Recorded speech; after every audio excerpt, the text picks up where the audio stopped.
Boa noite a todos, muito bem-vindos. Que Jesus nos abençoe, que Deus nos ampare. Mais uma vez, vamos conversar sobre o Livro dos Espíritos. Mais uma vez a gente lembra que todos nós somos importantes na reunião. Vamos mentalizar pessoas que nós conhecemos, que nesse momento estão precisando de ajuda. Nosso pensamento é força e nós estamos aqui em nome de Jesus. Nós vamos começar a nossa reunião. Muito obrigado pela presença. Então, dando prosseguimento ao terceiro livro, Leis Morais, Lei de Conservação, Gozo dos Bens Terrestres. O uso dos bens da terra é um direito para todos os homens? Esse direito é a consequência da necessidade de viver. Deus não pode ter imposto um dever sem haver dado os meios de o satisfazer.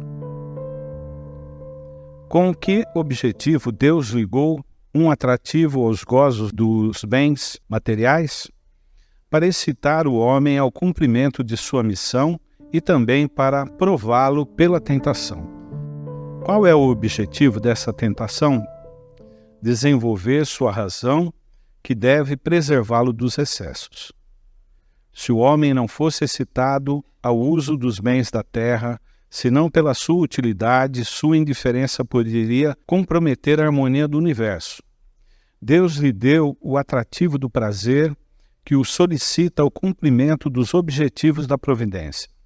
Mas por esse mesmo atrativo, Deus quis, por outro lado, experimentá-lo na tentação que o arrasta para o abuso do qual sua razão deve defendê-lo.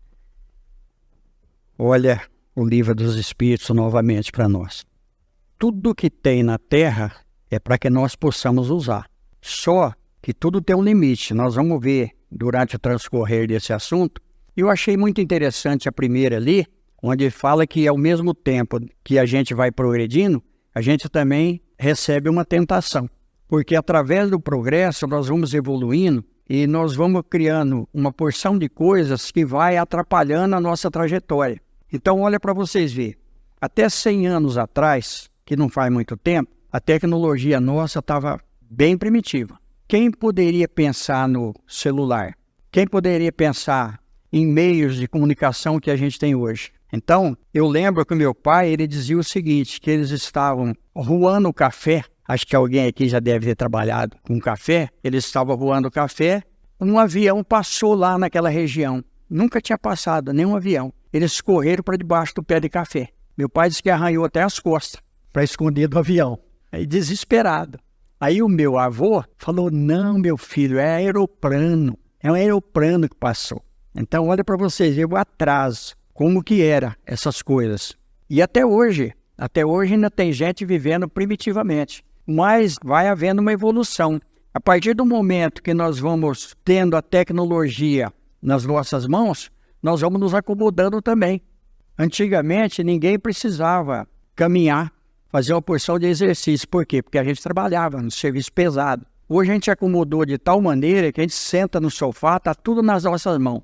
Tem tudo dentro de casa. Então, criamos uma série de coisas que é para a evolução do planeta, os carros, a tecnologia em tudo que está ao nosso alcance foi evoluindo.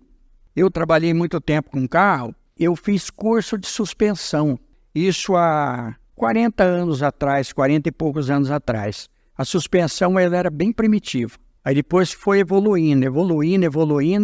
Hoje a gente vê os carros como são, a tecnologia que tem. A gente tem tudo dentro do carro. Antigamente não, a direção não era hidráulica, era dura para virar, era muito difícil, inclusive de caminhão. Quem trabalhava com caminhão sofria muito. Então houve essa tecnologia, mas há os abusos em cima disso, que nós vamos comentar. Os gozos têm limites traçados pela natureza? Sim, para vos indicar o limite do necessário. Mas pelos vossos excessos chegais à saciedade e vos punis vós mesmos. Que pensar do homem que procura nos excessos de todos os gêneros um refinamento de seus prazeres? Pobre natureza que é preciso lastimar e não almejar, porque ele está bem próximo da morte. Olha aí, nós até comentamos aqui dos esportes radicais, daqueles que abusam da vida, porque muitas vezes nós procuramos. Então a morte, ela vem mais ou menos programada de lá para cá, quando a gente não precipita. Então, por exemplo, num acidente, se eu provoco um acidente, às vezes não era para mim desencarnar ali, mas eu busquei. Aí Jesus diz o quê? Buscai e achareis. Então aquilo que nós buscamos, nós vamos encontrar. E aí nós vamos desencarnar antes do tempo, e nós vamos sofrer as consequências. Que está falando aqui, ó, né? Pobre natureza que é preciso lastimar e não almejar, porque ele está bem próximo da morte. Muitas vezes a gente vê algumas pessoas fazendo coisas que a gente não tem condição de fazer e a gente almeja, a gente queria fazer aquilo também. Mas aí, quem estuda a doutrina espírita sabe que ele tem um limite. Então, cada um de nós tem um limite. Nós viemos aqui programado para viver para o bem e para preservar aquilo que está ao nosso alcance, para a gente não abusar. Porque quando a gente abusa, a gente está procurando alguma coisa sinistra para nós. Aí um livro, Sexo e Destino, do André Luiz, nós vamos ver uma situação lá em que a pessoa ele procurou de todas as formas para desencarnar. Nós temos exemplo de N casos que acontecem que a pessoa procurou. Ele procurou e ele acabou encontrando aquilo que ele procurou. E depois, do outro lado, vem as consequências. Livros espíritas, publicado pelo Chico Xavier, psicografia do Chico Xavier, vem contando histórias de pessoas que buscaram, através de entorpecentes, através de esportes radicais, que desencarnaram e depois, do outro lado, tiveram uma surpresa muito grande. Então, nós precisamos preservar a vida, usar tudo aquilo que está ao nosso alcance, mas sem excesso. A gente tem que atentar para a condição biológica e as coisas provocam na gente emissão de hormônios e que nos dão prazer, nos deprimem, criam na gente sensações e essas sensações nos levam a buscar controlar aquela situação de alguma forma, muitas vezes da forma errada. Então é importante que a gente tenha atenção para isso. Às vezes a gente está sentindo uma coisa com muita frequência, aquele sentimento, aquele desejo de ter aquilo com muita frequência, ou aquela tristeza profunda, sem ter motivações e tal. É importante que a gente também busque essa consciência para que a gente possa se controlar também. Não só buscar a medicação, buscar o médico, mas também que a gente busque o nosso autocontrole no sentido de vencer essas situações, ou que nos dão imenso prazer, ou que nos jogam no abismo também da depressão. Tanto é que ali está, ó, pelos vossos excessos chegais à saciedade, e vos punis a vós mesmos. Então nós não podemos pôr a culpa na situação, principalmente física nossa, quando nós exageramos naquilo que vai ser prejudicial à nossa saúde. Porque quando vem uma programação do plano espiritual, ela já vem. A gente vai ver no livro lá, Missionários da Luz, um rapaz que ele veio com um defeito na perna, para ele não se comprometer. Ele era um homem lindo, mas ele tinha que ter uma deficiência física para ele não se comprometer. Então já vem de lá para cá. Um outro ia ter um problema gástrico aos 43 anos. Um outro ia ter um problema coronário. Tudo já programado, sabendo de antemão que ia acontecer aquilo. Só que aí acontece uma coisa muito interessante. Às vezes ele veio, por exemplo, para ter esse problema com 43 anos. Mas ele abusou, ele vai ter esse problema antes. Aí um outro livro, Grilhões Partido. Nós vamos ver um problema de um rapaz lá, que ele teve inclusive 5 anos de moratória, mas ele continua abusando e ele acaba desencarnando. Da morte física ou da morte moral? De uma e de outra. O homem que procura, nos excessos de todo gênero, um refinamento dos prazeres, coloca-se abaixo do animal, porque o animal sabe se deter na satisfação da necessidade. Ele abdica da razão que Deus lhe deu por guia, e quanto maiores seus excessos, mais dá à natureza animal império sobre a sua natureza espiritual. As doenças, as enfermidades, a própria morte, que são consequências dos abusos, ao mesmo tempo, são punição à transgressão da lei de Deus. Olha que coisa. Às vezes a pessoa fala, eu não posso beber, meu fígado não aceita, e fica contrariado. É Deus na vida dele. Porque se ele tivesse o fígado bom, ele ia encharcar e ia acabar morrendo de cirrose hepática. Então ele já vem de lá para cá com certos limites para ele poder direcionar a vida dele para o bem. E aqui está falando, as doenças, as enfermidades, a própria morte são consequência dos abusos. e ao mesmo tempo são a punição, a traição da lei de Deus.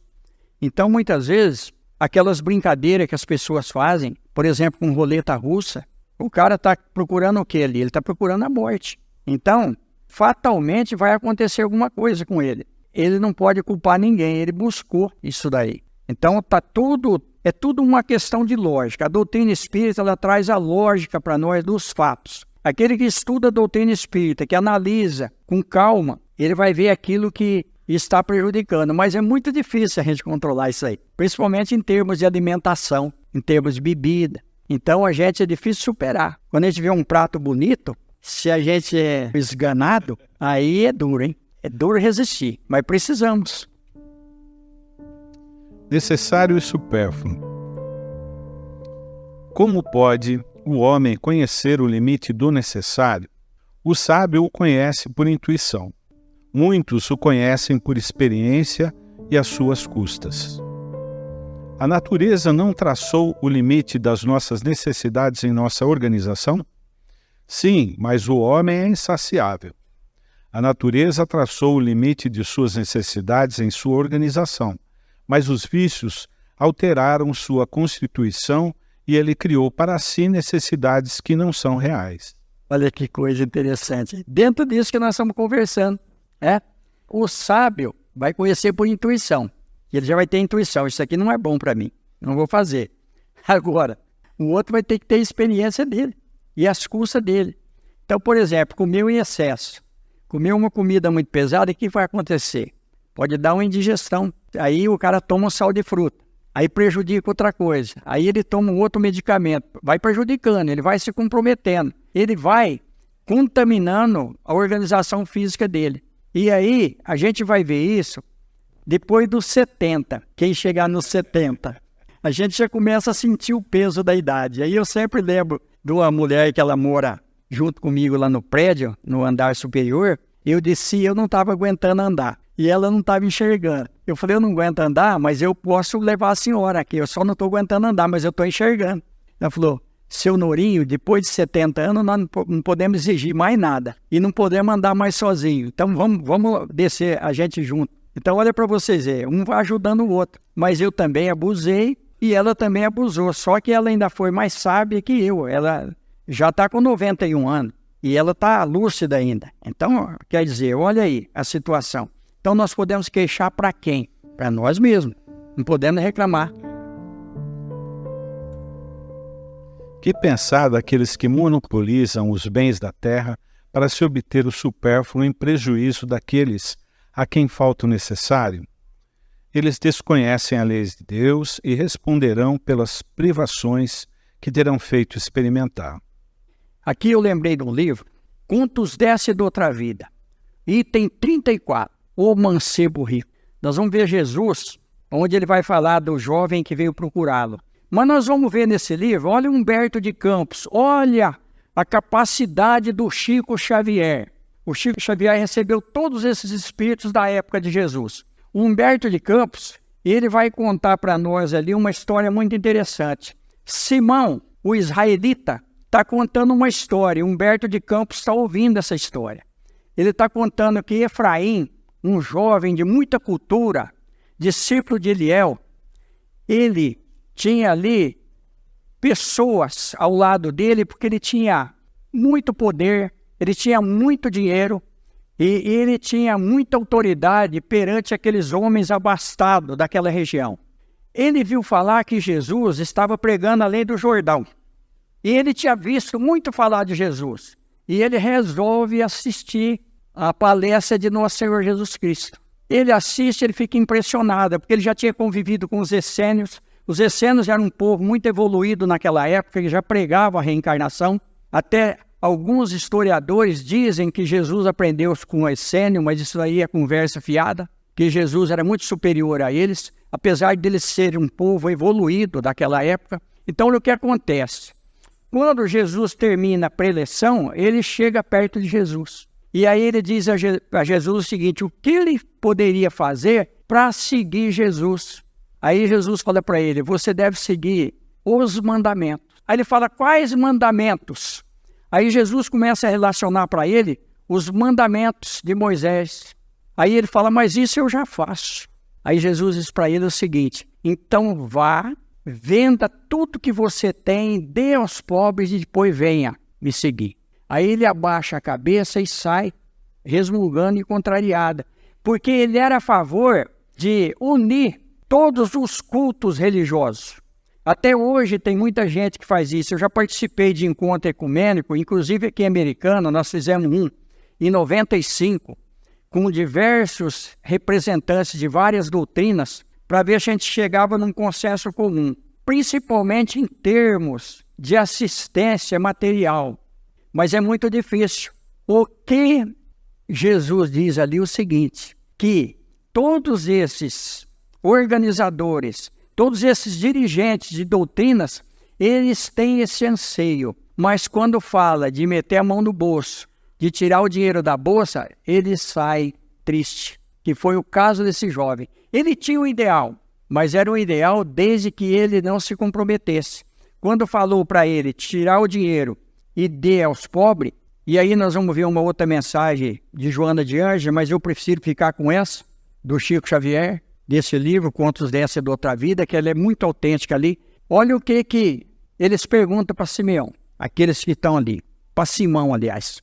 Essa daí não é a parábola que Jesus pregou lá atrás, que Jesus fala em Mateus? Ele responde, tem tudo a ver. Então, o livro, Contos dessa e da Outra Vida. Olha que história para nós aí. Então, está dentro disso daqui, ó. Tá? Ele tinha muito lucro, ele cobrava juros, mas quem quiser ler lá, que é muito interessante, eu só resumi aqui. Então, olha só, prejuízo daqueles a quem falta o necessário. Então, nós vemos muitas pessoas ganhando muito, não conseguem dividir. Uma vez eu conversei com o senhor, que ele estava com câncer, bem agressivo, inclusive com metástase. E ele veio passar numa reunião de cura. E aí eu vi a energia negativa em cima dele, inclusive de encarnados. Ele era um empresário, ele pagava uma mixaria. Um funcionário dele, mais graduado um pouco, veio conversar comigo e disse para mim o seguinte, que ele era implacável, que todos tinham ódio dele, todos rezavam para ele morrer, porque a mulher dele era boa, mas ele não permitia que ela desse nenhuma opinião na empresa.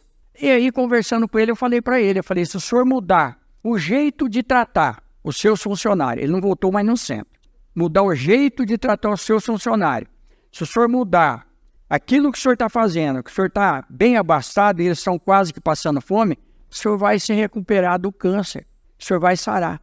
Porque a maior parte que o senhor está sentindo nessa enfermidade são vibrações negativas daqueles que trabalham com o senhor e que têm ódio do senhor. Trabalham porque precisa, porque se tivesse chance, saíam. Então olha para vocês verem, como eu não vi ele mais, não sei o que aconteceu, mas muitos que têm enfermidades severas, que às vezes já vem até programada e que têm uma condição de ajudar e não ajuda, eles acabam se comprometendo ainda mais e vão desencarnar. E depois do outro lado nós vamos ver o Lázaro do outro lado e o homem rico, que Jesus também fala. O limite do necessário e do supérfluo nada tem de absoluto. A civilização criou necessidades que a selvageria não tem, e os espíritos que ditaram esses preceitos não pretendem que o homem civilizado deva viver como um selvagem. Tudo é relativo e cabe à razão distinguir cada coisa. A civilização desenvolve o senso moral e, ao mesmo tempo, o sentimento de caridade que leva os homens a se prestarem mútuo apoio. Os que vivem às custas das privações alheias exploram os benefícios da civilização em seu proveito. Não tem da civilização senão o verniz, como há pessoas que não têm da religião senão a máscara. Isso daqui é pesado, principalmente para quem prega, para quem está falando em nome de nosso Senhor Jesus Cristo. Só tem o verniz e não tem da religião senão a máscara. Nós vimos muitas pessoas que ele tem o dom da palavra. Ele se mascara, começa a falar, começa a pregar. Eu fico decepcionado de muitos pregadores da doutrina espírita, muitos palestrantes que cobram para fazer uma palestra. E não cobra pouco, não. Cobra muito. E aí se desvirtua. Vão desencarnar e vão pagar muito caro. Principalmente quem é espírita. Ou não são espírita, estão no espiritismo. Mas vão pagar caro, porque a mensagem da doutrina espírita ela é pesada. O Raul Teixeira diz o seguinte, que ser espírita não é para quem quer, é para quem aguenta. Porque a mensagem ela é forte, ela é um medicamento muito forte, que se a gente não souber tomar, a gente se compromete. Está dentro disso aqui, ó. Os que vivem à custa das privações alheias, exploram os benefícios. Então, muitos vivem à custa disso. Do suor do teu rosto comerás teu pão. Velho Testamento. Então, o homem não pode viver da religião. Em hipótese alguma, o homem não pode viver da religião. Ele tem que trabalhar, ele tem que se sustentar. Mas a gente vê muitas pessoas vivendo da religião. Do outro lado, vai ser cobrado. E vai ser cobrado caro. Quem vai cobrar? A consciência. Questão 621 do Livro dos Espíritos. A lei de Deus está na consciência. Então, do outro lado, nós vamos ver. Tem N exemplos nos livros do Chico Xavier, principalmente nos livros do André Luiz. Olha para vocês verem. É a doutrina espírita para nós. Quer comentar? Nós tivemos no início a leitura de Meimei e que fala da lenda da caridade. E aí que no princípio as populações estavam desgarradas. E aí Deus mandou o anjo da justiça, depois mandou o anjo da verdade, mas essas coisas não contribuíam para a organização e para a evolução do ser humano, dos espíritos que eram necessários. E aí quando veio a caridade, é que passou então a cumprir os objetivos da evolução do homem aqui na Terra. Então, dentro desse contexto, né, tem a ver também com essa situação, porque o princípio da nossa evolução está totalmente alicerçado, é claro que no conhecimento, mas principalmente na caridade. E também é uma forma que a gente pode aplicar o nosso exercício, também ajudando na evolução desses que estão desgarrados ainda nos gozos, nos prazeres. Como você falou, o conhecimento ele é importante, mas nós vamos ver uma passagem onde tem 2 doutores da lei conversando. Um estava com um problema com o filho, e aí chega um terceiro. Ele estava comentando com o amigo dele que ele tinha um problema muito sério com o filho dele, não sabia o que fazer, que ele já tinha procurado a medicina da época, isso lá na época de Jesus. Aí esse terceiro chega e fala, por que você não procura Pedro? Eu tive um problema e o Pedro me ajudou muito. Me ajudou demais. Aí um dos dois, aquele que não tinha o problema, fala, Pedro, aquele grosso, aquele pescador bruto, onde já se viu você pedir para procurar o Pedro? Aí ele diz o seguinte, então, o Pedro realmente, ele não tem cultura, ele é grosso, ele é bruto, mas ele me ajudou muito. E você, com toda a sua cultura, com todo o seu conhecimento, com toda a sua lisura, o que você tem feito? Então é para a gente pensar. É para a gente pensar muito mesmo. Mas que Jesus nos abençoe. Nós estamos aqui porque nós queremos melhorar a nossa vida mais ainda. E aqui no Chico Xavier nós podemos dizer uma coisa muito importante. A nossa união é muito forte. Depois no final nós vamos comentar um pouco a respeito disso. Que Jesus nos abençoe. Só agradecer, gente, por tudo. A gente, olha, eu me emociono muito. Eu agradeço muito a todos, a todos. Nós estamos aqui em nome de nosso Senhor Jesus Cristo. Muito obrigado, gente. Que Ele nos abençoe. Muito obrigado. Que Deus nos ampare e a gente possa ter uma boa noite. Obrigado por tudo.